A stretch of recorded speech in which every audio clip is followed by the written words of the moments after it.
bem-vindos ao posto emissor número 288. Hoje recebemos uma das principais figuras da música ao vivo em Portugal.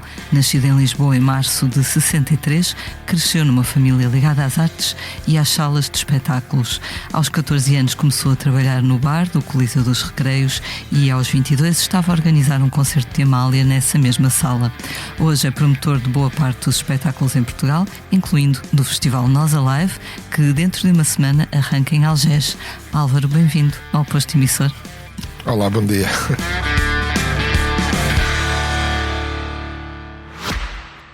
Antes de ouvires este podcast, a Vodafone dá-te uma dica para poupares todos os meses.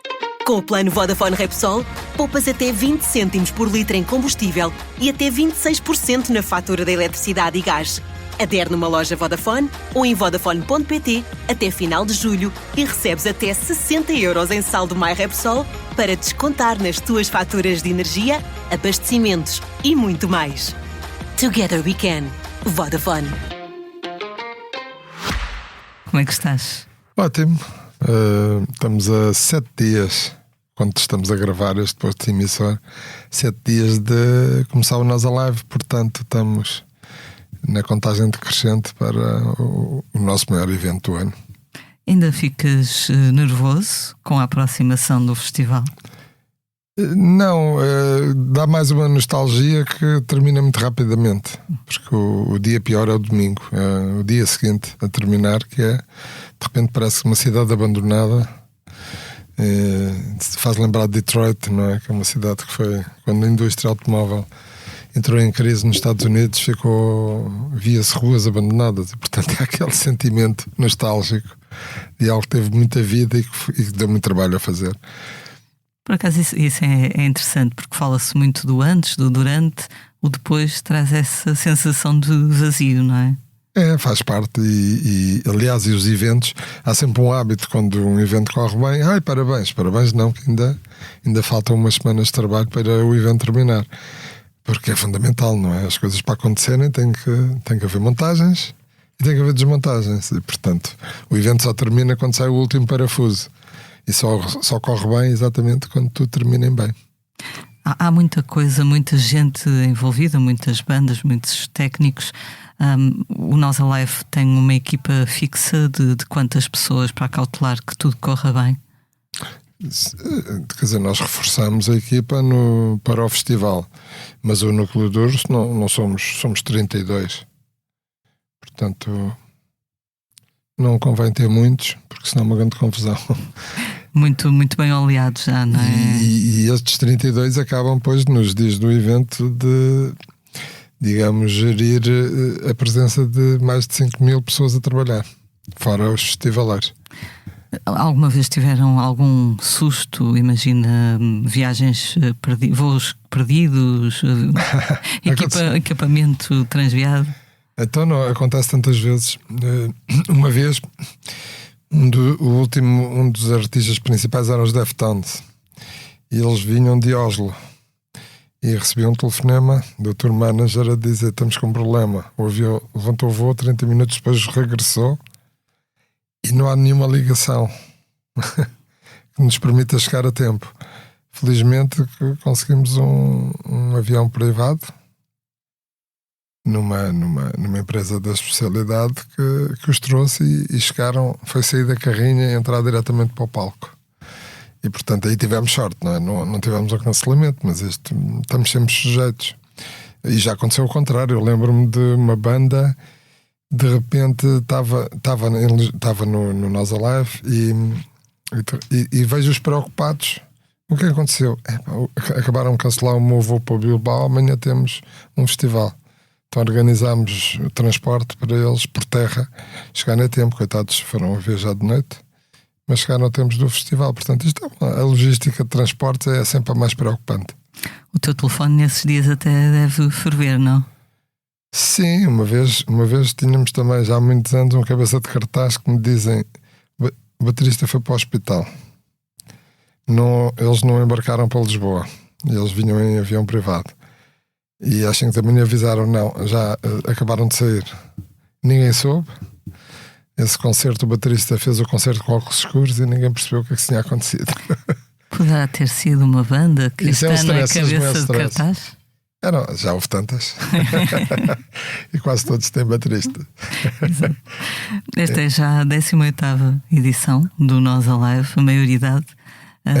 É com esta curiosidade, 18ª edição com 20 cartazes diferentes. Exato, contando com aqueles 2 anos de pausa da pandemia. Portanto, nós nunca parámos, mesmo em pandemia. Infelizmente não nos deixaram seguir em frente. Quando o festival foi criado, lembro-me bem de estar aqui na redação e recebermos: vai haver um festival novo em Algés. Tinhas esta fé no festival? Achavas que ia ser um festival duradouro? Sempre Sim. Acreditaste? Este ano o meu primeiro festival foi em 95. Portanto, faz 31 anos. E festivais de norte a sul do país. E, portanto, aprendemos muito. E quando desenhámos o Nós Alive foi exatamente a pensar em tentar ter um festival português que conseguisse entrar no calendário dos grandes festivais do mundo. Felizmente tivemos essa bênção de conseguir atingir o objetivo e hoje é um festival que faz parte do roteiro dos principais festivais do mundo. Acontece sempre no segundo sábado de julho, porque os calendários são fixos dos festivais. O primeiro fim de semana de julho há festivais como o Roskilde na Dinamarca ou o Verster na Bélgica, ou no último fim de semana de junho o Glastonbury, quando acontece. Portanto, isto há sempre datas fixas e os artistas já estão até inclusivamente a planear 2028, a contar exatamente com os grandes festivais. Lembro-me bem da primeira edição com White Stripes. Pearl Jam e Linkin Park no mesmo dia, no mesmo palco. E Beastie Boys, creio. Beastie Boys da Weasel. Que entretanto voltaram, não é? Muitos anos mais tarde. Eu lembro, por exemplo, que no concerto dos Beastie Boys não estava assim muita gente, era mais ou menos fácil chegar lá à frente. Quando é que tu sentiste que o festival começou a dar um grande salto em termos de dimensão e de público? Eu acho que já não me lembro bem, porque já foi há muitos anos, mas sempre acreditámos e de facto talvez eu lembro houve um ano que houve uma revista inglesa de música, Uncut, que disse que o melhor cartaz do ano tinha sido, na altura, o Temos Alive, porque era o único festival que tinha juntado no mesmo cartaz o Neil Young com Bob Dylan.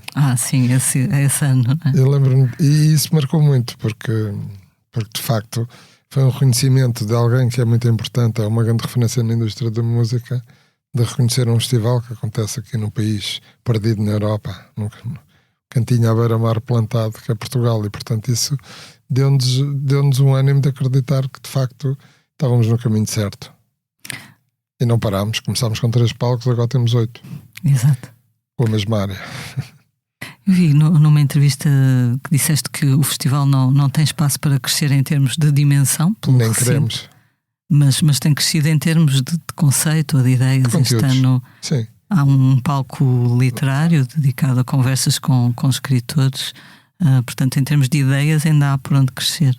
Sim, eu acho que é muito importante. A música de facto é um elemento aglutinador dos povos e das pessoas. Até é muito curioso que até os grandes atores de cinema são músicos. Por exemplo, temos uma banda, Dogstar, que é de um ator famosíssimo, Kenny Reeves, não é? E muitos, toda a gente, sejam cientistas, sejam professores, sejam políticos, a maior parte deles são músicos. A música faz parte, é quase como andar de bicicleta. E de facto, sendo a música também aglutinadora de grandes públicos, numa época em que Portugal bateu mesmo no fundo nos hábitos culturais, quer dizer, é uma tristeza, isto é uma tristeza de um país, já nem lemos jornais, quer dizer, vamos muito pouco ao teatro, vamos muito pouco ao cinema, quer dizer, os números do cinema caíram nos últimos, salvo erro, 20 anos, de 17 milhões para 11 milhões, quer dizer, de espectadores. Isto é uma tragédia. Isso é o contrário, não é? Devíamos estar nos 25, 30 milhões.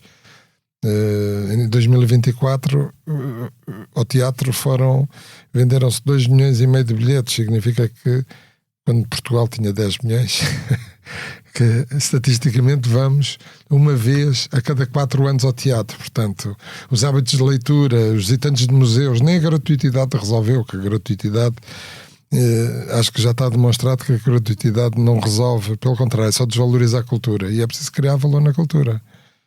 E infelizmente, em vez de termos políticas de ajudar a consumir cultura quem não tem capacidade financeira para isso, não damos gratuitidade a quem pode, a quem pode pagar a cultura. Isso são políticas erradas e o resultado está à vista. Quer dizer, temos 52 dias gratuitos para visitar os museus nacionais e os números não sobem. Portanto, isto é demonstração clara que as políticas, eu não vou dizer que as políticas são erradas, não tiveram o resultado que se pretendia, então há que ter coragem de as mudar, mas infelizmente não somos aversos à mudança no setor cultural e os resultados estão à vista. E portanto o nosso papel, quando temos, para já, enquanto profissionais do setor, é de aproveitar exatamente um evento como o Nós Alive, de incentivar o consumo da leitura, por exemplo. E nós temos autores fabulosos. Eles, ao contrário dos músicos, só vivem da venda do objeto físico, dos livros, porque eles não fazem espetáculos, não é? Não têm alternativa de poder editar um livro e depois vender espetáculos, e portanto acho que é muito importante apoiar o consumo cultural, porque isso só é bom para todos nós, em termos de saúde mental, em termos de, inclusivamente, em termos de melhoria do nível de vida da população. Porque isto está completamente interligado. Perdemos os hábitos culturais e somos cada vez mais pobres. E os países que têm hábitos culturais elevados são países mais ricos e que vivem melhor. Mas quando os senhores políticos, se calhar, porque têm um baixo nível cultural, pelos vistos, não derem valor à cultura, o país vai ser eternamente pobre. Além da comédia, temos o fado, temos o palco literário, como já falamos, temos estas vertentes todas. Há alguma coisa que tu nunca vais dar, literalmente nunca vais dar palco no live, em que penses, não, isto não? A cultura deve ser a área mais livre da sociedade. Portanto, não é evidente dentro da razoabilidade, como é lógico. Mas não temos preconceito. Aliás, nunca houve preconceito na cultura. Alguns ministros ultimamente falavam que temos que acabar com a discriminação na cultura. Nunca houve discriminação na cultura. A cultura sempre deu lugar a todos. Até dignificava muitas pessoas que não conseguiam trabalho noutras áreas, na cultura conseguiam e nunca foram discriminadas. Nem por questões de opções sexuais ou de raça. Nunca. A cultura não tem género, quer dizer, ou se tem talento ou não se tem talento. É ser um bom profissional ou não ser um bom profissional. E, portanto, nós não temos esse preconceito. Agora, obviamente que temos uma estética para o festival. Não é uma estética enquanto empresa. É uma estética para este projeto. E tentamos não fugir dele agora. E queremos cada vez mais transformar num festival cultural. E, de facto, temos fado. Aliás, até muito interessante, porque, por exemplo, nós temos uma média de 15% a 20% de visitantes estrangeiros. Mas o festival é para portugueses, por isso é que temos um palco de fado, temos um palco de comédia em português, temos um palco literário em português e com autores portugueses. Portanto, e tivemos o regresso, felizmente tivemos essa benção de conseguir ser o festival que conseguiu apresentar o regresso dos da Weasel e agora dos Baracas São Sistema. Portanto, queremos marcar a cultura portuguesa com muita força. Aqui há pouco tempo tivemos a Terezinha Landeiro aqui no podcast e ela referiu que em tempos atuou no palco fado do Nós Alive, no mesmo dia, creio eu, em que tocavam os Metallica, e que recebeu mensagens de metaleiros que tinham ficado muito comovidos, tinham passado ali pelo palco por acaso e que tinham gostado muito de ver cantar. Mas também há esse cruzamento de públicos, não é? Não, mas os portugueses são assim. Os portugueses não são... Os portugueses são muito ecléticos. Não há aqueles que só gostam de metal ou só gostam de hip-hop. Podem ter sua preferência, mas ouvem tudo. E, portanto, sei lá, nós este ano temos Zara Larsson e Foo Fighters. Uhum. Exato. Há pouco falavas dos hábitos ou da falta de hábitos de consumo em Portugal, consumo cultural. Em relação aos livros, uma coisa curiosa que, por exemplo, pode não se comprar muitos livros, mas depois tens a Feira do Livro a abarrotar, tal como no cinema, vendem-se poucos bilhetes, mas depois os festivais de cinema, por norma, estão cheios. Aqui a parte social puxa pelo público. Sim, mas nós não podemos. Isto é como os espetáculos. Ultimamente até fala-se muito, os teatros. O teatro está cheio, está sempre cheio. Pois, é natural, quando está vazio, não foi lá ninguém sabe. Agora, não é só também uma questão de estar cheio ou estar vazio, ter muita gente ou pouca gente. Há poucos eventos.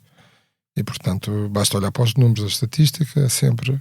Nós temos que olhar isto do ponto de vista macro e não micro. E quando olhamos para os números, isto é uma tragédia.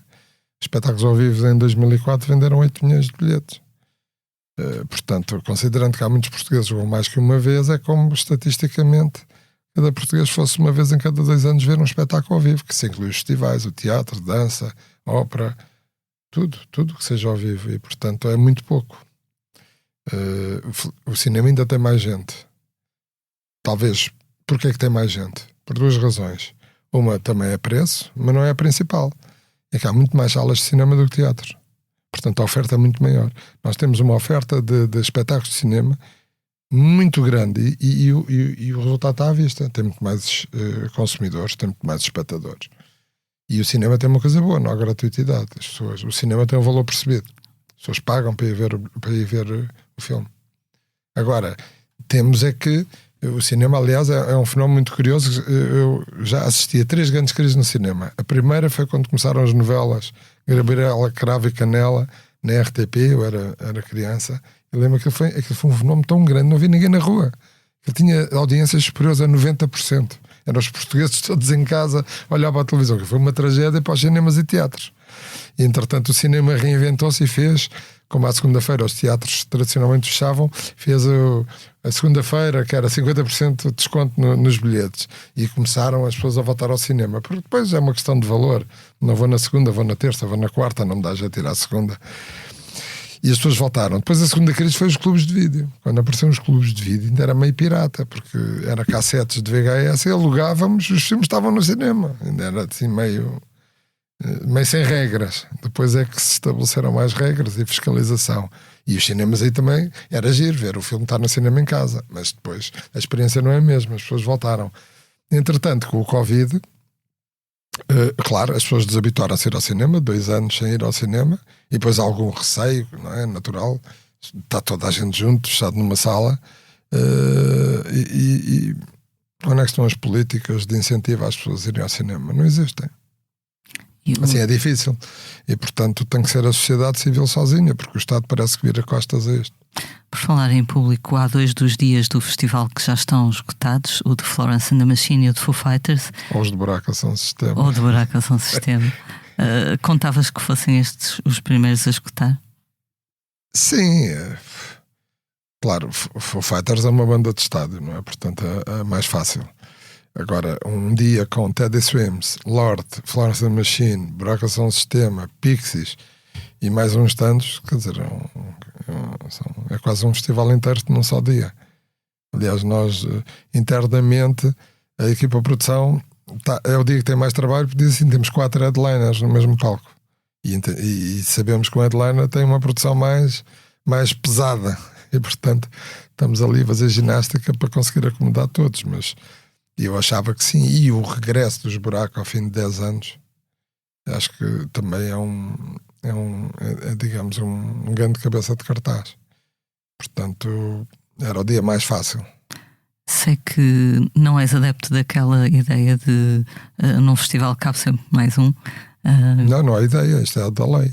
Claro. Eu sou gerente da empresa, se tiver mais um, se houver um acidente, sou preso. Aliás, lembra-te o que aconteceu na Suíça naquele... Acho que foi na passagem de ano, aquele casal foi preso, que houve um incêndio, tinha gente a mais, não respeitou as regras de segurança. Isto não é uma questão de... Isto não é conceito, isto é cumprimento das regras de segurança. Qual é a lotação máxima do Alive? Nós colocamos 56 mil bilhetes. Temos um pouco mais, porque de licença, que não usamos, porque temos 120 artistas e às vezes acomodar, sei lá, os feitas precisam mais 10 convites, temos que estar preparados para isso, dentro da licença. Uhum. Sei que também não gostas de chamar palco secundário ao palco Heineken. Foi por isso que puseste lá os Pixies para mostrar que é outro palco principal. O Nick Cave já lá tocou. Eu sei. Com Grinder Man. Florence and the Machine também. Também. Mas não, nós tentámos desenhar um conceito O português é uma língua, é das línguas mais bonitas do mundo, mas ao mesmo tempo é uma língua complexa. Isto faz lembrar camarotes de primeira e camarotes de segunda. Parece que os de segunda, no Coliseu, por exemplo, parece que os de segunda são piores que os de primeira. Não. Um está no primeiro piso, outro está no segundo piso. É só por isso. Mas o de segunda parece que parece pejorativo, segunda classe. E aqui também é um pouco palco principal e palco secundário. Palco secundário dá a sensação que estão os artistas de menos valor. E, portanto, nós quando desenhamos o Nós Alive pensámos, vamos tentar fazer um festival em que todos os palcos sejam palcos principais. E, portanto, temos que ter, obviamente, em função da capacidade da audiência que o palco pode suportar, como se fosse um festival. Portanto, neste caso, o palco Heineken faz conta que é um festival para 10, 15 mil pessoas. Está ali um cartaz para essas pessoas todas. E, portanto, para nós é um palco principal, assim como a comédia. Se formos olhar para a comédia, quer dizer, a quantidade de artistas ou comediantes que estão no palco é um verdadeiro festival. E no fado é igual. Sofia Varela, Beatriz, sei lá, temos tanta gente. Agora está tudo à dimensão da dimensão do palco. Este ano temos os Foo Fighters, uma banda muito aguardada, muito pedida pelo público. Também se esperava que talvez os Cure pudessem ter voltado ao live, onde já estiveram, e são uma banda muito alive. Porque é que eles não vieram? A logística. Eles queriam fazer o Primavera Barcelona e portanto não dá para voltar à Península Ibérica 2 vezes quando se tem uma estrutura, quando se tem uma produção pesada. E portanto, se formos olhar, quando eles vieram cá foi no fim de semana de Barcelona. Custou-te, ainda por cima? Custou. Foi um festival claro, com problemas, não é? Muitas queixas. Não, mas não é por isso que custou porque nós queremos sempre o melhor. Aliás, os festivais, seja o qual for, não é só o Nós Alive, tem sempre 3 cenários. Tem o cartaz ideal, o que gostaríamos, tem o possível e tem aquele que realmente conseguimos. Porque isto obedece muitas vezes a questões. Há vários aspectos que são fundamentais. A logística é uma delas. Eles trazem, até no sei lá, todos os artistas do palco Heineken, a maioria deles trazem equipamentos por estrada. Portanto, eles têm que estar aqui na região para chegar cá. Os equipamentos não vêm de avião, nem... E portanto, os do palco nós ainda pior, não é? Chegamos a ter quase 30 caminhões de equipamento extra por dia, às vezes. E que de equipamentos são montados só para aquele dia. E portanto, esta logística, felizmente por um lado, mas infelizmente por outro, a cidade mais próxima de Lisboa e Porto é Madrid, que está a 600 km. A partir de Barcelona, todas as cidades estão a 100 km uma das outras. É tudo muito mais fácil. E isso faz com que,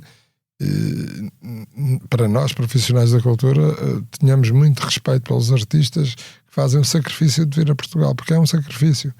Porque para chegar cá é difícil.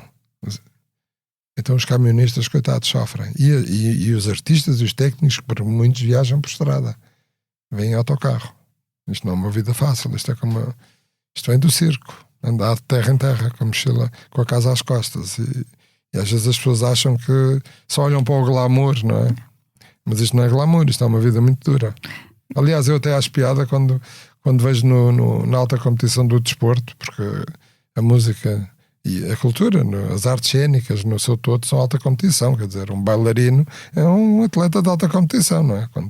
Se tiver que fazer 5 apresentações numa semana, por acaso os bailarinos não sei se conseguem fazer. Mas muitos no teatro conseguem, na música conseguem, e tem um desgaste físico muitas vezes igual a um atleta de alta competição no desporto. E no futebol é assim, esta semana jogaram 2 vezes, estão cansados. Venham para a música então, tem que andar de terra em terra. Por acaso a Rosalia escreveu um texto bastante grande nas redes sociais, um bocadinho sobre isso, sobre o facto de andar em digressão ser muito bom, mas ao final de algum tempo já não se saber onde é que está e ter saudades de casa e já nem sequer saber o que é a casa. Mas pronto, isto dito de forma bonita. Daí aquela apetência por saber as exigências dos artistas. A exigência deles é chegarem a um lugar e terem a toalha vermelha que têm em casa. Isto é um pequeno exemplo, não é? Portanto, isto não é uma exigência. É para se sentirem minimamente confortáveis, porque isto não é só... Isto não é carregar no botão e estou a 100%. Isto é preciso também, a cabeça também é fundamental, não é? A paz de espírito, o interior da pessoa. Claro que sim. E portanto, muitas vezes é o que acontece. Sei lá, por exemplo, eu ontem por acaso fui ver os camarins do palco Nós e vi uma zona e perguntei, porquê que temos esta zona? Porque há 2 ou 3 artistas que trazem o seu próprio cozinheiro. E porquê que ele traz o seu próprio cozinheiro? É como a seleção de futebol também leva ao cozinheiro. Porquê? Porque nós sabemos, qualquer cidadão, qualquer pessoa sabe quando viaja, até ao hábito de dizer não me estou a sentir bem porque é da água ou é da comida que é diferente, dos temperos. Pois, agora imagine em alta competição. Para se estar a 100% tem que se ter que a seleção nacional até a água leva. Ok. Que é para eles não beberem água diferente. E portanto isso faz parte da música igual, é alta competição. A música e não só. Tudo. A seleção de Cabo Verde tem um cozinheiro que lhes faz cachupa. Pois é, natural. E não está a correr mal. Não está a correr nada mal. Agora imagina que estavam a comer comida americana, fast food. Exato. Estava tudo com dor de barriga. Há pouco disseste que o Alive tem cerca de 20% de público internacional. Sim. As nacionalidades mais representadas continuam a ser inglesa, espanhola... Reino Unido e Espanha. Vou alternando de ano para ano. Este ano ainda não fizemos a contabilidade, mas alterna de ano para ano. Também são os países onde investem mais em anúncios, imagino. Não, são a Espanha pela proximidade, não é? É preciso não esquecer. Isto é um pequeno exemplo, às vezes não damos conta. Aliás, se eu te perguntar, é muito interessante, vou dizer, se eu te perguntar o que é que vai acontecer em Badajoz nos próximos 12 meses, ficas a olhar para mim. Badajoz está a 1h15, 1h30 de carro de Lisboa. E às vezes o complexo é que eles são 200 mil e não sabem o que é que está a acontecer aqui em Lisboa. Portanto, é como dizem os espanhóis, tão cerca, tão lejos. Tão próximo e tão longe. E de facto, sei lá, eu uma vez dei conta. Agora lembro-me uma vez, estava a ver, tínhamos um concerto, acho que era o One Direction no estádio do Dragão. E fui olhar para os números e disse assim, vendemos 3 mil bilhetes em Faro, no distrito de Faro. E fui olhar, são 700 km. E pensei, Madrid é mais próximo, é 600. E Madrid tem, salvo erro, 10 milhões de habitantes, ou tem tantos como Portugal. E portanto é natural que nós, já que estamos na União Europeia, não há fronteiras, não é? Nós estamos no espaço Schengen, é natural que a gente olhe para o mercado como um mercado global, um mercado europeu. E de facto a proximidade de Espanha é fundamental para nós. O Reino Unido é talvez o povo que frequenta mais espetáculos de música. Aliás, esta música não é o pop rock, é anglo-saxónica, não é? Os franceses é que meteram ali um pezinho na eletrónica. E depois é assim, pois quando vamos ver quantas bandas alemãs conhecemos, chegamos à quinta, já temos dificuldade em dizer nomes. Quantas belgas, chegamos à quinta, temos dificuldade. Quantas espanholas, chegamos à quinta e temos dificuldade. Portanto, acho que a Europa ainda tem um trabalho. É tal história. Na Europa ninguém liga-se muito pouco à cultura, como em Portugal. E em vez de haver uma política europeia de promoção da cultura europeia, não andamos a divulgar a cultura americana e a cultura, neste caso, britânica, que já não fazem parte da Europa. Exato. Há pouco estavas a falar do público espanhol, que no fundo, enfim, parece que estamos de costas voltadas, mas estão aqui bem perto. Por exemplo, o público espanhol faz-se notar muito no Primavera Sound do Porto e sobretudo no... A proximidade, o Porto ainda está mais próximo de Espanha que Lisboa. Exato, e em Paredes de Cora também há sempre muito público espanhol, não é? Claro, é a proximidade. Então, se o Porto está a 700 km de Faro, quer dizer, imagina, é mais fácil vir de uma cidade espanhola, ali de Vigo, até de Salamanca, de mais próximo, até de Madrid. Madrid é mais próximo do Porto que Faro. Nos concertos de sala que organizam ao longo do ano o público internacional também já é muito? Sim. Bem, vem muito. Vendemos, aliás, a Comissão Europeia tem feito vários estudos sobre o turismo na Europa e 40% do turismo é um turismo cultural. É evidente que paisagem e gastronomia também faz parte desta rúbrica de turismo cultural, mas de facto as pessoas viajam cada vez mais. Estas pequenas viagens, short breaks, estão relacionados com conteúdo. Pode ser desportivo, pode ser cultural. Nós vamos a Madrid para a Arco, ou para uma exposição no Reino da Dona Sofia, ou no Thyssen, ou no Prado. Vamos a Londres porque há uma exposição. Antigamente íamos a Londres, como é que era? Era Londres e Nova Iorque. Era ver musicais e as compras. Porque também há o destino de compras também. Porque hoje em dia, com a globalização, já conseguimos comprar tudo em todo o lado. Portanto, as compras estão cada vez mais a ser menos um menor atrativo para o turismo. Mas a cultura é fundamental. As pessoas viajam porque repara uma coisa. Se tu olhas para uma tour de um artista, vamos agora na música, ele tem quê? 16 datas europeias, 20 datas europeias, vai a 20 cidades. Quantas cidades há na Europa? Só na Europa. 2.000, 3.000, 5.000. Quer dizer, nós somos uns privilegiados de fazer parte deste destino. Quantas cidades não existem em França, na Alemanha, que gostariam de ter a tour? Mas não têm. E às vezes quando os políticos se lembram, como há muitos anos, inventaram uma dificuldade que era os caminhões pesados não podiam circular ao fim de semana. Era uma tragédia para esta indústria. Tínhamos de ter uma licença especial para os caminhões circularem ao fim de semana.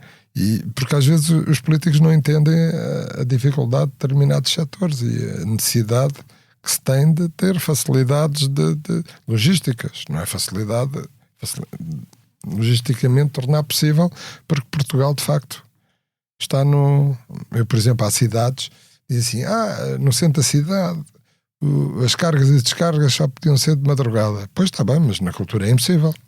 Por isso eles deixam de cá vir. Porque chegar cá já é difícil. Se ainda tiverem que ficar cá mais um dia ou mais 2 dias, porque só podem fazer as cargas e descargas de madrugada, então acabou-se. Portanto, nós temos o legislador, quando legisla, também tem que pensar 360 e não é só pensar no que o vizinho no café disse. Ou acha? Esta semana, na revista do Expresso, temos um artigo do José Avilés, o chefe, sobre a importância da restauração também para a capacidade, exato, para a capacidade de atrair. Ele diz que o turista não vem cá só para ir à praia ou o que quer que seja, mas também leva na memória se comeu bem, se foi bem servido, bem tratado. Também vai um bocadinho ao encontro do que tem-se estado a dizer, não é? Outro setor, mas também com os seus... A gastronomia portuguesa é riquíssima. É uma gastronomia extraordinária. Todas as pessoas que vêm a Portugal adoram. Quer dizer, quem gosta de comer, não é? Toda a gente gosta. Quer dizer, temos tudo de bom. Temos o melhor peixe do mundo, temos o melhor marisco do mundo, temos uma carne fabulosa, temos legumes extraordinários, temos um vinho que é dos melhores do mundo. Quer dizer, o que é que não temos? Não temos juízo nos políticos para pôr este país a funcionar. Este ano, pelo segundo verão consecutivo, voltamos a não ter Sudoeste, nem Superboc, Super Rock. Estes históricos dos festivais portugueses fazem falta?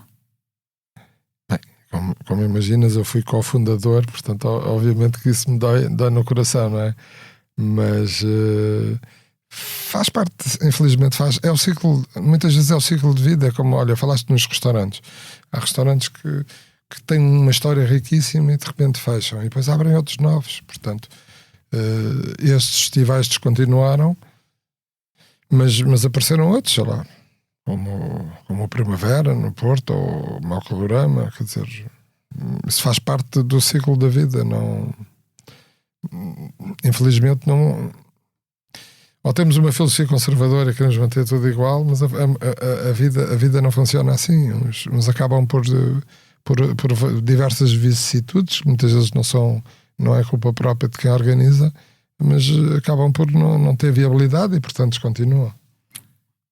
Porque isto é um setor.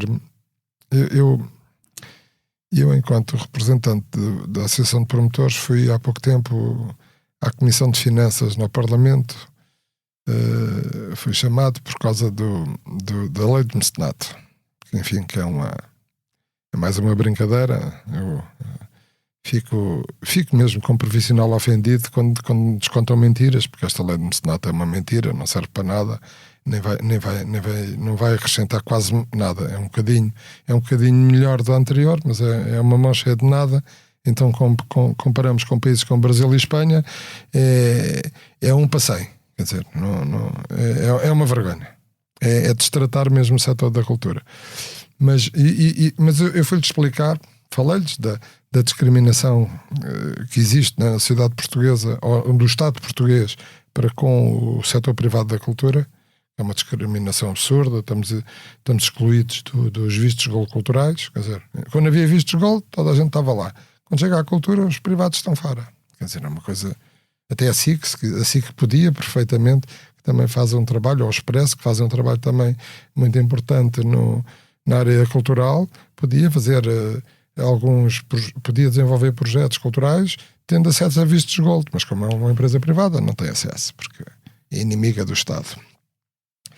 No PRR também foi o dinheiro todo para o Estado. Quer dizer, a mim apresentaram o PRR como um plano de revitalização da economia no seu todo. Não foi dinheiro da Europa só para o Estado pôr janelas novas no CCB, ou como eu li agora no Dona Maria, gastaram-se todos os milhões de euros, mas o público nem vai perceber bem, porque foi para a comodidade dos trabalhadores. Bem, isto é uma coisa, eu peço imensa desculpa, mas isto é gozar com o pagode.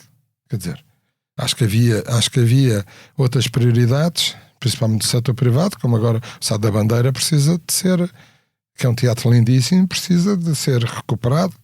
O Vilaré entrou agora em obra e está a ser pago 100%, sem qualquer apoio, sem qualquer incentivo, pela empresa, que é a Força Produção, que explora o teatro. É inquilina, nem sequer é proprietária, é inquilina. Não existe um único incentivo. Ficou excluído. No cinema, fez um concurso público para comprar equipamentos de projeção digital no abrigo do PRR para os teatros públicos.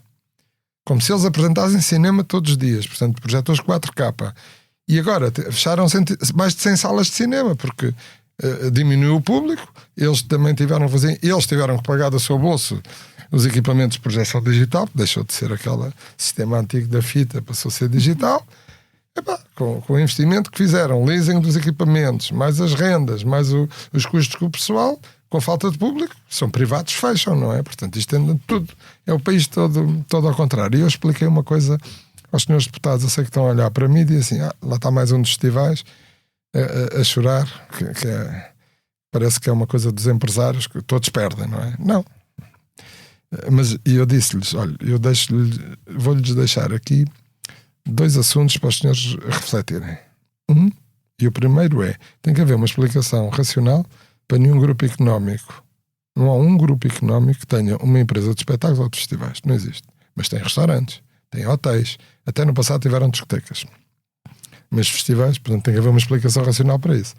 A segunda, tenho aqui contas públicas de algumas empresas que organizam vários festivais em Portugal, menos 50 milhões de euros de resultados negativos transitados. Não é má gestão, é a realidade do mercado. A cultura é uma atividade que custa dinheiro e ainda não temos massa crítica, nem os portugueses têm poder de compra para poder tornar sustentável este setor. E, portanto, por isso é que a oferta é o que é. Por isso é que desde o 25 de Abril que não se constrói um teatro privado em Portugal. Não se construiu. E isto quer dizer, isto devia dar, isto é que nós devíamos refletir sobre isso. Porquê é que não aconteceu? Não aconteceu porque não há um valor percebido, porque o poder de compra dos portugueses é o que é, e nós, em vez de estarmos a dar dinheiro aos consumidores que não têm capacidade económica para consumir a cultura que eles querem, não é a que o Estado quer, porque senão isso deixou de ser de liberdade e democracia. Não, andamos a dar gratuidade a quem pode pagar. Quer dizer, assim não chegamos a lado nenhum. Ainda voltando aos festivais da natureza, digamos assim, ou fora do meio urbano, falaste em fim de ciclo de vida. Achas que é um formato que se calhar já não tem o mesmo apelo, ao contrário dos festivais na cidade? Não, não tem a ver com... Não, pelo contrário, os festivais cada vez são mais urbanos. Sim, era isso que eu estava a perguntar, se será... Mas o Superbox já foi urbano. Isto muitas vezes o Superbox Barroco é um caso sintomático também da falta de planeamento do país, que é... Eu lembro-me quando... Até foi o Expresso Blitz, foi o Miguel Cadete que me ligou a perguntar o que é que eu achava do palco do Papa. Eu disse assim, eu estou na unidade de missão da JMJ. O Parque Tejo não está na nossa não está na nossa unidade de missão, portanto não desconheço todo o assunto do palco, mas a única coisa que posso dizer é que acho extraordinário haver um plano para que haja um recinto, mais um recinto, ou pelo menos um recinto na cidade de Lisboa, neste caso Lisboa e Loures, que possa receber eventos, porque isto é uma dificuldade. Eu lembro que o Superbox Barroco começou em Lisboa na primeira edição, depois mudou de sítio na segunda, e na terceira a cidade disse: não temos espaço para vocês, e fomos para Oeiras. E portanto, na altura eu falei nisto, até fui criticado porque devia ter interesses, nunca fiz lá nada, mas pronto, mas isso em Portugal faz parte. Mas o único disse bem, porque de facto haver um investimento que dotou a cidade de um espaço onde se podem fazer eventos, só posso aplaudir, não é? De qualquer profissional da cultura só pode aplaudir, e portanto o que nós precisamos é disso. E se calhar às vezes os festivais descontinuam, uma das razões também é essa, é a falta de espaços adequados no sentido de que consigam captar o número de pessoas possíveis para se tornarem sustentáveis. Mas gostas desse espaço que tem recebido? Eu trabalhei lá, olha, exatamente, chegámos a fazer, ainda era Loures, não era Lisboa, por acaso. Depois é que houve quando houve a reestruturação das freguesias, aquilo passou a fazer parte de Lisboa, mas aquilo era Loures. Ainda fiz lá o Superbox Barroco de 2004, 2005 e 2006. Mas era mesmo junto ao Trancão. Ali, eu gostei de lá estar, a única dificuldade é a dificuldade de como chegar. Este ano o Rock in Rio teve ali. Tem que ser com shuttles, mas esses shuttles para milhares de pessoas também não é tarefa fácil. Claro. Por alguma razão, as 3 maiores infraestruturas de eventos em Lisboa estão em zonas absolutamente bem servidas de transportes públicos, que é o Coliseu, que tens metro, comboio, até tens 2 linhas, porque andas a pé para o Castelo, tens outra linha, metro, comboio, estacionamento, táxis, autocarros, tens tudo. O Sagres Campo Pequeno igual, comboio, metro, parque de estacionamento, tudo. E uma arena também igual, ao filo, tudo. Portanto, isto são os locais ideais para ter eventos. Nós, quando fizemos digamos, voltámos ou rebatizámos de novo o Passeio Marítimo de Algés, claro, só não tem metro, mas tem transportes. Tem comboio, não é? Tem comboio, tem autocarros, tem elétrico.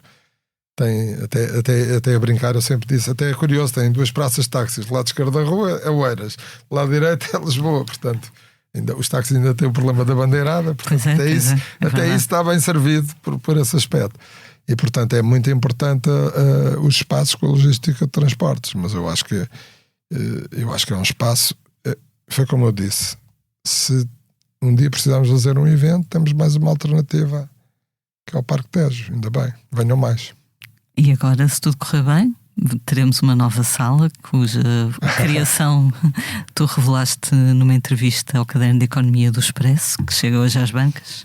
Sim, o turismo, aliás, há pouco eu disse, há mais de 50 anos não se constrói de raiz um teatro, e de facto nós precisamos mais salas, e acho que Lisboa, não só para a oferta cultural como desportiva, como de corporativa, precisa de mais espaço, e portanto está aqui uma oportunidade. Nós estamos a desenvolvê-la já há alguns anos. O projeto já está aprovado pelo ANPC, que é muito importante, que é a segurança. Está aprovado pelo IGAC, que é quem licencia os recintos culturais, e agora estamos a aguardar a aprovação da Câmara Municipal de Lisboa para poder seguir em frente.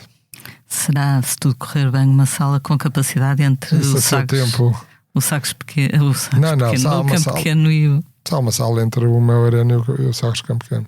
Portanto, ali para 12 mil... Isso, agora temos que esperar por toda isto. Isto é como tudo, temos que esperar pelas aprovações para poder contar mais a história completa. Patrocinadores? Temos que esperar pelo seu tempo. Quando é que achas que poderás ter uma resposta da Câmara? Eu esperava tê-la à ZAP, não é? Porque está nos projetos estruturantes e, portanto, não vejo... Aliás, isto é um projeto que já esteve aprovado, mas, infelizmente, por causa do Covid, a licença caiu, quer dizer, não se conseguia avançar. Por acaso no licenciamento é uma coisa estranha, porque só davam 1 ano de carência e com o Covid não se podia dar só 1 ano, mas enfim, porque depois entretanto mudam as regras das especialidades e tudo. Então tivemos a fazer adaptar o projeto novo, e depois isso é voltar a história ao princípio. Mas eu acho espero que venha rápido, não é? Lisboa precisa urgentemente de um espaço. Na entrevista disseste que estás apostado. Precisa de mais coisas, precisa de teatros apenas, Lisboa precisava mais teatros, precisava mais clubes. Lisboa e Porto, não é? Quer dizer, no Porto nós temos uma dificuldade, queremos fazer espetáculos e é uma dificuldade de encontrar espaços. E isso depois tem a repercussão também, uma dificuldade dos artistas poderem afirmar e poderem ter trabalho. Quer dizer, isto é... Enfim. Na entrevista disseste que estás empenhado neste projeto porque acreditas que o nível de vida dos portugueses vai melhorar. Eu tenho que acreditar, senão temos que emigrar, não é? Quando um português deixa de acreditar no país, só tem 2 hipóteses: ou se reforma ou muda de país. Eu acredito que, aliás, e não foi só bem isso que eu disse. Eu disse uma coisa muito importante, que é: o consumo cultural em Portugal é tão baixo, é dos mais baixos da Europa, que existe aqui uma oportunidade para todos aqueles que procurem trabalhar num setor económico, que é o da cultura, porque nós vamos ter que... os hábitos culturais vão ter que aumentar, quer dizer, então desaparecemos enquanto país, enquanto sociedade, e portanto há aqui uma grande oportunidade. Eu lembro quando comecei a fazer espetáculos, foi uma coisa que eu tinha aprendido na faculdade, no marketing, que era identificar oportunidades. E qual foi a oportunidade que identifiquei? Então, mas em Madrid há espetáculos de bandas internacionais todos os dias, em Amsterdão todos os dias, em Berlim todos os dias, em Lisboa só há de 2 em 2 meses. Está aqui uma oportunidade, é lógico, não é? E hoje há portuguesas internacionais todos os dias. Portanto, eu acho que hoje, já que regredimos nos hábitos culturais, existe aqui uma oportunidade, porque alguns setores até melhoraram. Por exemplo, eu acho que a edição de livros até melhorou bastante. Porquê? Não há grandes políticas de gratuitidade, há o cheque livro que se dá aos jovens para comprarem livro quando fazem 18 anos. Há o preço fixo que permitiu que as pequenas livrarias se mantivessem e não fossem aglutinadas pela grande distribuição. Portanto, políticas bem feitas no livro. Infelizmente, nas artes cênicas, a ópera é só pública, bailado é o que é, não é? Da dança moderna como a dança, portanto, a dança contemporânea como a dança clássica é o que é. Temos a Companhia Nacional de Balada e umas companhiazinhas, mas quer dizer, há uma carência de públicos, há uma carência de salas, e temos que investir muito nas artes cênicas. O teatro é a mesma coisa. Havia mais teatros. É curioso isto. Estão-nos sempre a dizer que o 25 de Abril o país era muito pobre, e que o 25 de Abril trouxe modernidade ao país. Pois, mas há menos teatros em Lisboa do que havia em 74. Isto devia-nos dar que pensar, não é? Há menos. É claro que apareceram salas novas e maiores, como o Mel Arena, e o CCB e o Teatro Camões. Mas havia muito mais teatros. O ginásio. Até aqui o projeto da Feira Popular, que foi feito pela Câmara Municipal de Lisboa, esqueceram-se do Teatro Vaz de Santana. Então não era ter feito também, ter reabilitado um teatro ali. Mas é a tal história. Teatro para quê? O que interessa é campos de futebol. Tens acompanhado o Mundial? Tenho a sofrer. Vamos ver hoje se corre bem. Vamos ver se hoje é como na música, é um grande concerto. Na música normalmente é muito raro eles falharem. Aliás, isto eu digo sempre com piada, quando vejo alguém, um jogador, falhar uma baliza daquele tamanho, eu digo sempre: se trabalhassem de circo de Solé eram despedidos, porque é impossível. Há coisas, quer dizer, no circo, o tipo que atira facas ou tipo de malabares, se falhar muito é despedido, quer dizer, não tem trabalho. E aqui é tudo normal falhar. E portanto, lá está, a cultura marca a hora, marca o passo. Aqui há 8 anos dizias que os portugueses deviam dar mais valor ao que era seu, porque dizias tu, há 8 anos, o Cristiano Ronaldo é o melhor jogador do mundo, e há pessoas que dizem, não, se calhar é o Messi, o que na Argentina nunca aconteceria. Hoje mantens essa visão? Não, acho que o Cristiano tornou-se tão gigante que já ninguém Discordo, é evidente que ele tem a idade que tem, não é? Mas continua. É com certeza um dos jogadores maiores de sempre. Aliás, aquilo deve ser um problema. Eu estou a imaginar, vamos imaginar que hoje ele ou não entra ou sai a meio. Metade da audiência deixa de ver. Aquilo para a FIFA e para as televisões deve ser um terror. E de facto se ele tivesse da música era porreiro. Aquilo é que é vender bilhetes. Porque se o Cristiano Ronaldo sair de campo, se calhar metade da audiência, porque são pessoas que não seguem Portugal, desligam a televisão, estão lá para o ver. E portanto isso tem um valor e é um exemplo de que é preciso trabalhar para chegar longe. É uma marca, não é? Não cai do céu. Quer dizer, aquilo é que é o exemplo, não cai do céu. Não é que há apoios sociais do coitadinho. Não, ele teve que se fazer à vida e teve que trabalhar muito e tem que treinar muito para ser quem é e para chegar onde chegou. Isso acho que é um exemplo. Por alguma razão ele é tipo ele é o herói de todas as crianças pobres do mundo, que é a luz ao fundo do túnel. É possível. Por acaso eu estava a ver um vídeo que fizeram na Palestina a perguntar aos miúdos palestinianos qual era a seleção que apoiavam, e quase todos os miúdos palestinianos diziam Portugal ou Marrocos, curiosamente. Sim, nós pelo Cristiano, não é? Sim, muito possivelmente. Para não dizerem Cabo Verde, acho que Cabo Verde também está a ganhar. Torcer que Cabo Verde é bom. Tudo que fala português é bom. Exatamente. Não, mas nós temos coisas absolutamente extraordinárias. Felizmente, em Portugal houve o bom senso e o Parlamento aprovou a redução do IVA da arte de 23 para 6, porque isto era uma vergonha. Quer dizer uma pessoa que quer ser pintor, quer ser escultor, quer trabalhar, quer fazer da arte de modo de vida, e o Estado dizia: não, isso então, para venderes o teu trabalho é 23%, portanto desincentivava o consumidor português de comprar arte e dificultava o acesso. E ainda por cima aquilo nem deve mexer o ponteiro, quer dizer, enfim, demora. Agora faz falta no desporto também, porque é inacreditável, como é que se pode desenvolver outras atividades de desporto se o IVA nos bilhetes é 23%? Voltando aqui algumas décadas atrás, tu, quando eras ainda muito jovem, em 1985, organizaste um concerto da Amália no Coliseu dos Recreios. Eu estava a ler uma entrevista em que tu dizias que esse concerto, embora hoje não tenhamos essa noção, foi determinante para mudar a forma como os portugueses olhavam para a Amália Rodrigues, que na altura já se achava que não... Foi muito associado ao antigo regime e foi muito, digamos... olha, um pouco, como diz, um pouco do Cristiano Ronaldo. Era assim um pouco... e de facto ela era uma mulher absolutamente extraordinária. Eu lembro nesta altura, íamos à lista telefónica, a Amália Rodrigues, e estava lá, morada e tudo. Era absolutamente extraordinário. E ela era uma mulher, tive o privilégio de a conhecer, uma mulher absolutamente extraordinária que tremia antes de entrar em palco. Tinha medo, tinha receio. E é isso que faz os artistas serem diferentes, não é? Porque quando eles andam com a confiança toda já não têm sentimentos. É preciso ter medo, porque quando a gente quer dar o melhor, é o respeitinho, não é? Entra com medo. Pois claro, depois lidera, não é? Depois toma conta do palco, mas a pessoa tem que entrar com medo, senão não vai dar tudo.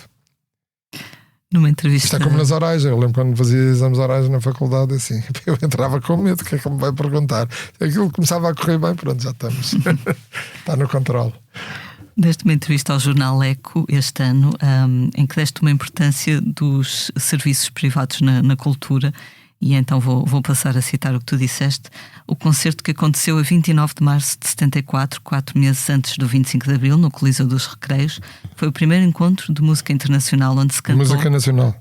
Sim, perdão. Música portuguesa. Pela primeira vez a Grândola Vila Morena.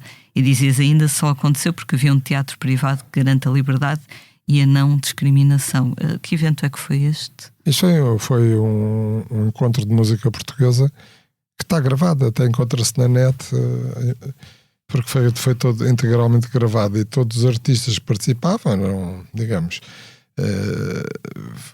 anti-regime. Muitos deles tinham músicas com letras censuradas, e foi onde o Zeca Afonso cantou, apesar da Grândola Vila Morena não ter sido censurada a letra não foi censurada nem a canção pela censura, nunca tinha sido cantada em Portugal e foi cantada até no Bis, foi cantada de novo. E à saída desse espetáculo, foi um espetáculo que teve quase a ser proibido pela PIDE, 50 pessoas foi detidas, até uma trabalha comigo ainda hoje, e foi um dos detidos para, digamos, para ser apertado, para o que é que foste lá fazer. Mas isto, qual é o objetivo disso? É que nós diabolizamos muito em Portugal o setor privado da cultura, os políticos, mas se a oferta cultural, se os teatros, se os equipamentos forem todos do Estado, aliás, esse espetáculo nunca aconteceria num teatro público, pelo regime. E nós estamos a correr o mesmo risco. Eu tive a oportunidade de já dizer isto, acho que foi no Parlamento. Eu disse, é que é muito engraçado, porque nós acabámos com o lápis azul, mas depois criámos o sentido estético, a ditadura do gosto. Não mudou grande coisa.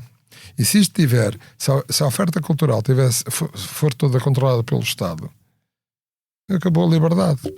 E até é muito curioso, porque toda a gente sabe que, digamos, este setor ainda é um bocadinho muito dominado pela esquerda, mas é assim, um dia um partido até mais à direita que o Chega ganha as eleições e tem o poder todo na mão, porque tem o controle todo da oferta da palavra. Isso é uma coisa que nós, até antes do 25 de Abril, o Estado não conseguiu, porque aliás, antes do 25 de Abril a maioria das salas de espetáculos eram privadas. E, portanto, é muito importante que haja jornais privados, que haja televisões privadas, que haja salas de espetáculos privadas para garantir a liberdade. Porque são as únicas que não seguem o sentido estético do poder instituído. E o sentido estético, às vezes, chama-se lápis azul. E mais de 50 anos envolvidos, há algum artista que tu ainda não... Mas não foi o único. Eu lembro que depois, 2 semanas antes do 25 de Abril, também aconteceu um espetáculo no Coliseu, também só poderia acontecer num teatro privado, que era com o Patch Andean, que era um anarquista espanhol, também teve para ser proibido pela PIDE, mas acabou por acontecer, estava esgotadíssimo. E, portanto, estas coisas, isto eram movimentos de liberdade que aconteceram mesmo num regime ditatorial. E, portanto, isto é a prova provada que é muito importante manter a existência de salas que não dependam do poder político, seja ele qual for, porque ele hoje pode ser azul, amanhã é cor de laranja, quer dizer, não... E a liberdade tem que ser garantida. Só perguntar se, passados mais de 50 anos, há algum artista que gostasses muito de trazer e ainda não tenhas conseguido? Talvez o Tom Waits. Também já veio toda a gente a Portugal, felizmente. Mas talvez o Tom Waits. Eu lembro que tivemos uma vez a possibilidade, ele estava a fazer uma tour em teatros de ópera, contactámos o São Carlos e disseram-se, que pena, estamos em obras. Mas também é normal que eles... Se fizermos um levantamento dos últimos 40 anos, quantos espetáculos privados aconteceram no Teatro São Carlos, se calhar aconteceram 4 ou 5. Portanto, é um teatro que está fechado à cultura, é um teatro que está fechado... Lá está a tal história, né? Alguém que, em nome do povo, decide que só acontece o que eles querem. Eu por exemplo, ainda este ano fizemos o Festival de Fado em Madrid no Teatro Real. Isto em Lisboa era impossível, mas é no Teatro São Carlos. O Teatro Real é o Teatro São Carlos de Madrid, maior, mas é um teatro que está aberto à cultura, não está fechado em si próprio. Nós aqui, na cultura, é o que eu digo, ainda não. O 25 de Abril parece que não aconteceu, ou o 25 de Novembro. Na cultura o Estado que controla tudo, aquilo é... Vamos agora falar dos temas da semana. Terminou no passado domingo mais uma edição do Rock in Rio Lisboa, com um dia dedicado aos veteranos Rod Stewart, Cyndi Lauper ou Four Non Blondes, e depois um segundo, o domingo, com os nomes mais jovens do streaming. O festival despediu-se até daqui a 2 anos. Nos seus 2 fins de semana, a 11ª edição do festival levou até ao Parque Papa Francisco cerca de 330 mil espectadores. A vice-presidente do festival, Roberta Medina, disse que esta jornada não caiu do céu, foi construída passo a passo. Para 2028 já há datas, 17 e 18 de junho e 24 e 25 também de junho. Álvaro, uma das coisas que a Roberta disse era que queria, numa próxima edição ou nas próximas edições, ter mais público internacional. Ela pede-te dicas sobre como conseguir isso? Não, acho que não. Eles vão ter a experiência. Aliás, eles organizam o Rock in Rio no Rio de Janeiro, e o Brasil é um Estado federado, portanto as pessoas que vêm dos outros Estados, o Brasil é quase meio que a Europa. Portanto, eles vão de saber como fazer isso. Claro que há uma vantagem da língua, não é? Quando se fala a mesma língua. Mas eu acho que também não vamos ensinar a concorrência. Como é que se consegue? Há concorrência, não é? Não, claro que sim, também. Mas acho que é importante para nós. Aliás, a única possibilidade de ter mais pessoas é essa, porque nós somos poucos. E, portanto, a única possibilidade de ter eventos com mais gente é trazer pessoas de fora. E acho que é fundamental também para a economia portuguesa ter conteúdos que atraiam turistas. Isso é absolutamente essencial. Aliás, Lisboa é um caso, até no turismo interno. Nos anos 60, Lisboa era ao fim de semana, eram só excursões que vinham a Lisboa. E o que é que as pessoas vinham fazer? Vinham ao Jardim Zoológico, que era um dos melhores do mundo, vinham à Feira Popular, vinham ao Parque Meierve, ao Teatro Revista, que tinha 2 sessões ao fim de semana, umas 9 da noite e outra à meia-noite, e vinham ao Coliseu ver o circo. Portanto, isto é... Os conteúdos são fundamentais. Depois houve uma altura que nos desleixámos relativamente a isso, mas os conteúdos culturais são fundamentais para a atração de turismo. Portanto, é sempre bom. E quando se vem a Portugal, com uma experiência de vir a Portugal, em regra geral é uma experiência positiva, tirando estes episódios infelizes do aeroporto, para quem vem fora do espaço Schengen, mas a experiência, a gastronomia é fabulosa, a vida não é assim tão cara, o vinho é extraordinário, o clima é ameno, é simpático, temos tudo para dar certo. Portanto, se vierem até a outro festival, com certeza que eles vão querer voltar a vir a outro. Portanto, nós ajudamos uns aos outros. Penso que estiveste no Primavera Sound, foste... Este ano fui. Gostas também de ver o que é que os outros festivais, como é que eles funcionam? Quer dizer, fui porque o João Carvalho andava antes a desafiar-me. Ainda não vieste cá. Fui para obviamente, para estar com eles, porque nós temos uma história conjunta em Paredes de Cora muito longa, mas acima de tudo também para ver. Também tinha alguma curiosidade de ver. E tive sorte, levei a sorte do bom tempo. Não acontece todos os anos, nem todas. Fui lá um dia, no dia dos DXX, e pronto, e gostei. Foi mais uma experiência. É bom ver um festival com gente e com grandes concertos.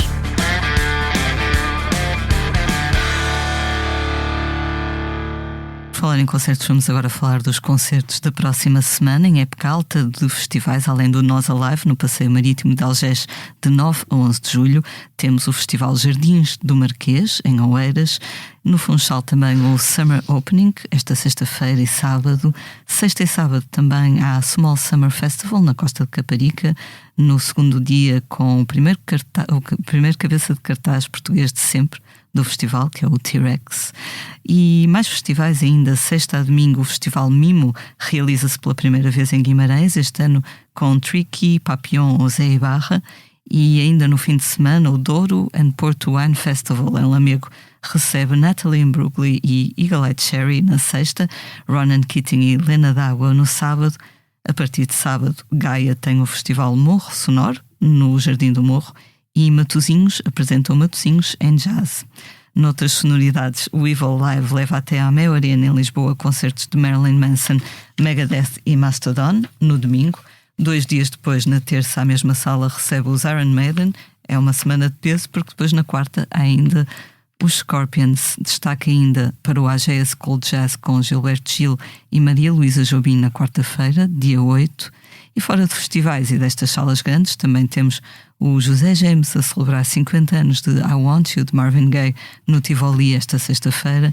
E no mesmo dia, os Deerhoof, na Casa Capitão, também em Lisboa. Entretanto, uma notícia que chegou recentemente: o Festival Lisbon Jardim Sonoro, que se realiza esta sexta e sábado, teve de mudar de local. Em vez de se realizar em Monsanto, vai realizar-se no Parque Eduardo VII, isto devido às temperaturas extremas e suponho que ao risco de incêndio em Monsanto.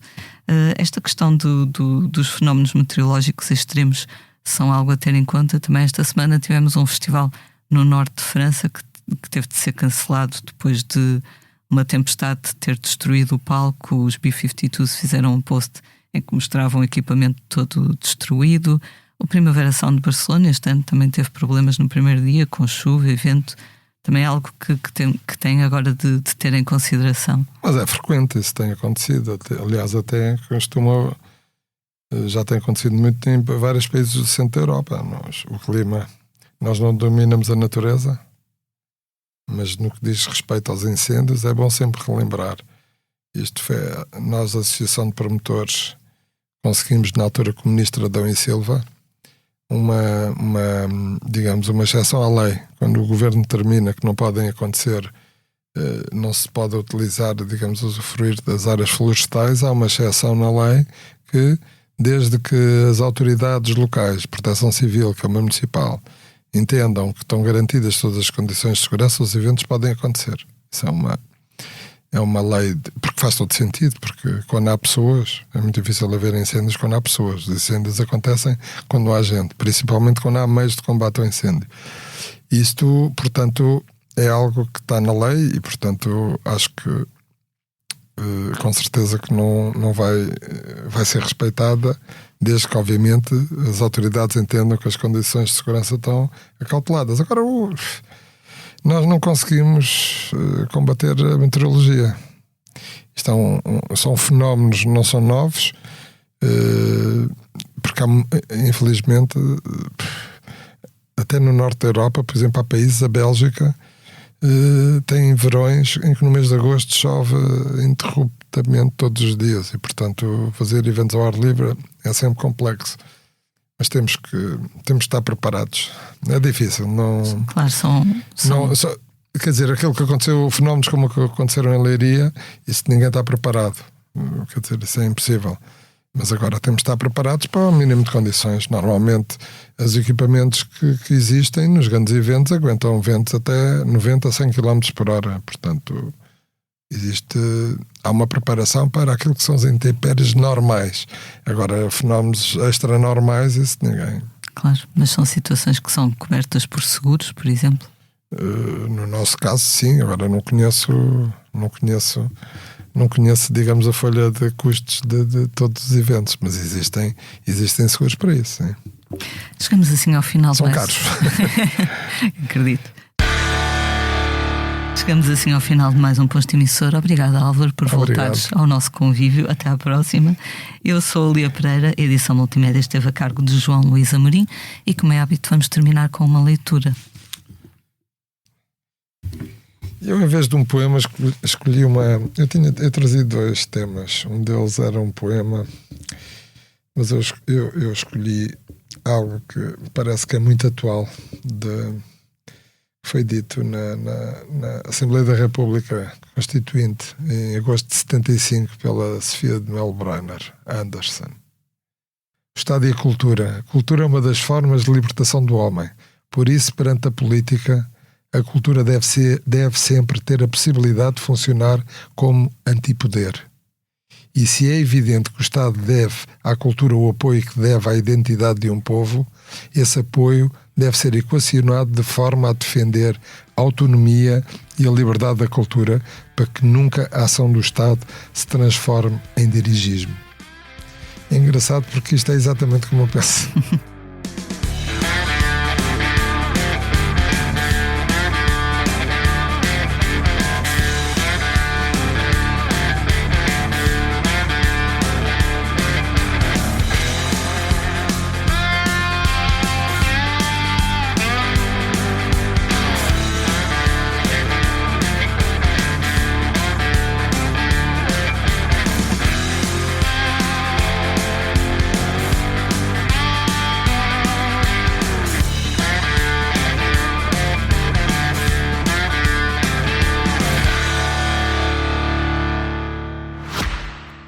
Antes de ouvires este podcast, a Vodafone dá-te uma dica para poupares todos os meses. Com o plano Vodafone Repsol, poupas até 20 cêntimos por litro em combustível e até 26% na fatura da eletricidade e gás. Adere numa loja Vodafone ou em vodafone.pt até final de julho e recebes até 60 € em saldo My Repsol para descontar nas tuas faturas de energia, abastecimentos e muito mais. Together we can. Vodafone.